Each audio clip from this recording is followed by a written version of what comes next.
Marin, or Marin, as our California boy Dario says, have brought to the table the Rift Zone.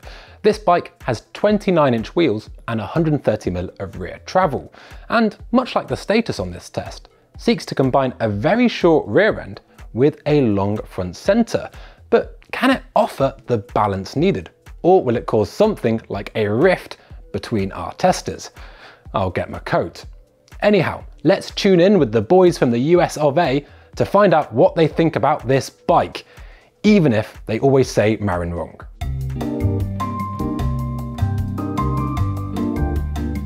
So another bike that I don't know how to pronounce the name of. Is it Marin? Is it Marin? God knows, and nobody cares. So let's get into it. Clearly the first option. Marin? Marin. What? Marin. What did I say? Marin. That's right, perfect. No. Cool, so let's talk about the Marin Rift Zone. This is a 130mm travel bike paired to a 140mm fork, and it's actually a bit more expensive than some of the other true trail bikes on this test. What was this bike like to climb though, Kaz? And did any of those potentially, your money's going a bit further in it, did it add up to the climb? I don't think the extra cost is making it any faster uphill. It'll pay dividends later on in the descending portion, which we'll talk about, but climbing, it does kind of take its time. It has a bigger presence. It's got some slower rolling tires. The weight itself is just kind of in the middle of the road for this style of bike. So, and it's also a little more active, I should mention that. So if you look down, it's gonna be bobbing up and down, especially if you're kind of really getting up and out of the saddle and pedaling. So I did use that flip switch, the climb switch, a fair bit, especially on fire roads. And did you like the Marin for climbing? Did you feel it was grippy for a Marin? Yeah, the Marin was great for me. I can't do it anymore. Yeah, I thought it climbed well. As Kaz said, like the acid guys do roll pretty slowly, but it has good grip, which is nice. I mean, because of the tires and because of how active the suspension is. So if you're looking for like technical climbs, it does well. So Kaz, this is actually one of the heavier bikes. This is 15.8 kilograms for a 130mm travel bike, which is reasonably portly. How does the geometry play into its climbing though? I think the nice thing with this bike, and actually a lot of the bikes that we have on test, is that the climbing positions have become really well sorted. They have a steep enough seat tube angle that you're nice and upright. You don't feel too stretched out, too hunched over, but there's still enough room to kind of shift your weight front and back. So this bike has the longest or second longest reach on test, but it doesn't feel too sprawling and too cumbersome. The head angle, it's in line with the other 3 shorter travel bikes that we have. But it's interesting because it has got the longer reach, but it's also got the second shortest stays. Yeah. 430 is pretty short, no? Pretty short, and they did put a really stubby stem on it. I think it's like a 30mm stem. So it kind of gives you a different riding position, but I think it's very manageable, and I didn't ever feel like I needed to fight the bike to get it to do what I wanted. It does feel, it has a bigger presence on the trail than say the GT Sensor, where that one feels a little bit livelier, or that Vitus Mythique. Those 2 bikes feel like they're almost in a different category than this. This one kind of feels a bit like a shrunk down enduro bike. Yeah, I mean, like relative to the Status, like reach and stay length are kind of close between the 2. Obviously the Status is a mullet bike, but the nice thing with the Rift Zone, it has a rather steep seat tube angle, and so you do feel like you're kind of in the middle of the wheel still, even though that back end is quite short. There were moments when I felt like, you're kind of like you're trying to keep as much pressure on the front as you can, but it's not extreme like the Status might be.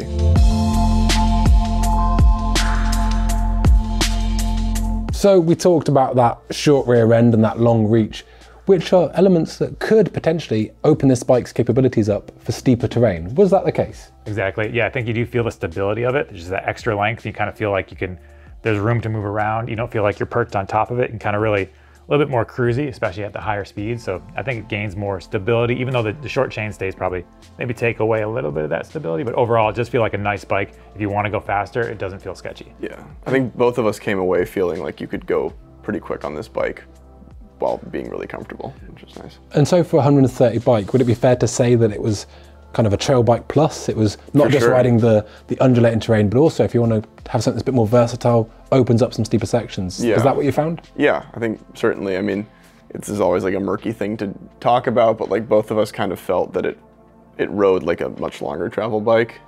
There's a lot of things that factor into that, but like you use a lot of the suspension on the bike, but it handles that really nicely. Like that Float X shock has a really good bottom out bumper. So even if you are using all the travel, it's smooth, it handles it nicely. A lot of these bikes, like there's some chassis noise that happens in the descent that might distract you a little bit, but luckily like you're planted and you can kind of look ahead on trail and keep moving quick. And in terms of the suspension feel, was this a bike that trucks through stuff, or was it something that had a bit more pop? I think it trucks more than it pops. Yeah. The rear end is short, so you can like move it around a bit, but it's like a go fast bike. Yeah, it's on that more truck side of things. It's kind of like let it run rather than trying to hop and bob and weave everywhere. If you can get a good straight line and just send it, it's pretty good at that. And if we think about, you know, in this field test, we have the longer travel bikes, and then we have these 130, 140 mil bikes. Would it be fair to say this is maybe the most capable descending of those 130, 140 mil trail bikes? Oh, yeah, I think it's really accurate. Like out of all of these shorter travel trail bikes, if there's one I wanted to maybe do the occasional enduro race just to kind of mix it up, this bike you could do that, where I wouldn't be lining up for an enduro race on the GT sensor anytime soon. Wow, the Marin great for enduro.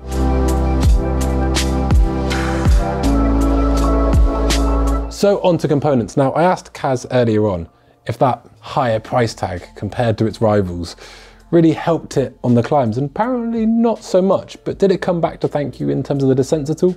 I think generally the component spec is pretty good on this bike. I mean, for what you're paying, like parts are nicer, as you'd hope. I think you get the nicest suspension of the short travel bikes, you know, arguably some of the nicest suspension on test.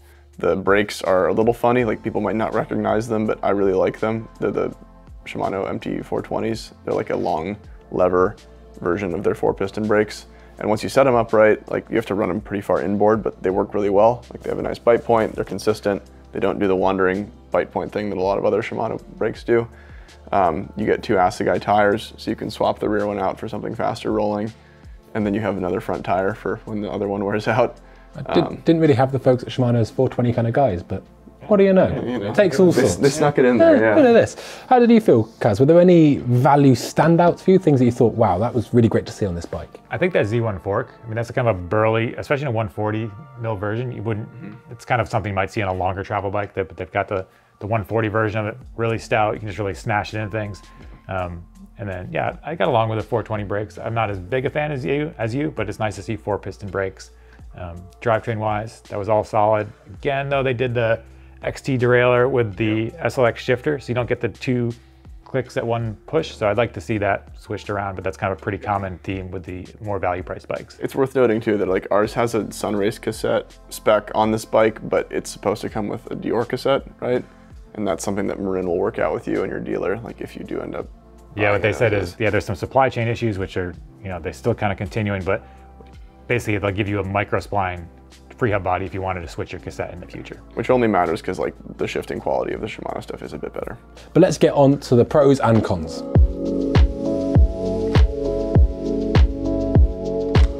So Kaz, talk us through some of the positives of this Marin Rift Zone. I was a big fan of just how stout this bike feels. It might not have a ton of travel, but it lets you get into more challenging terrain and not feel like you're being limited by the bike. So it's a little bit overbuilt, but I think that's actually a pro. I was really a big fan of just the way, the general toughness and overall kind of roomy, comfortable feel of it. It worked well. But yeah, I mean, totally. I think a lot of the time these versatile bikes, how much they can do actually kind of bleeds into value quite a bit. And it's great to see it's a trail bike that could potentially open up terrain.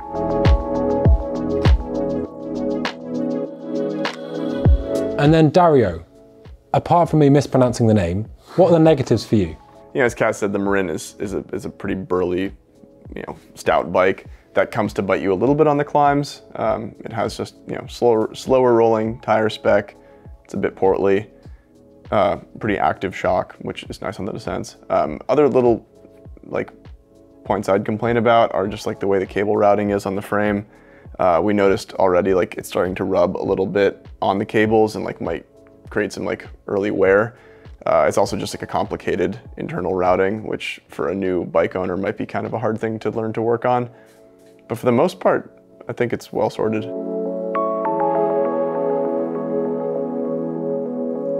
So this is the most expensive bike, but does that correlate to bad value? What would you give this in the famed donut score?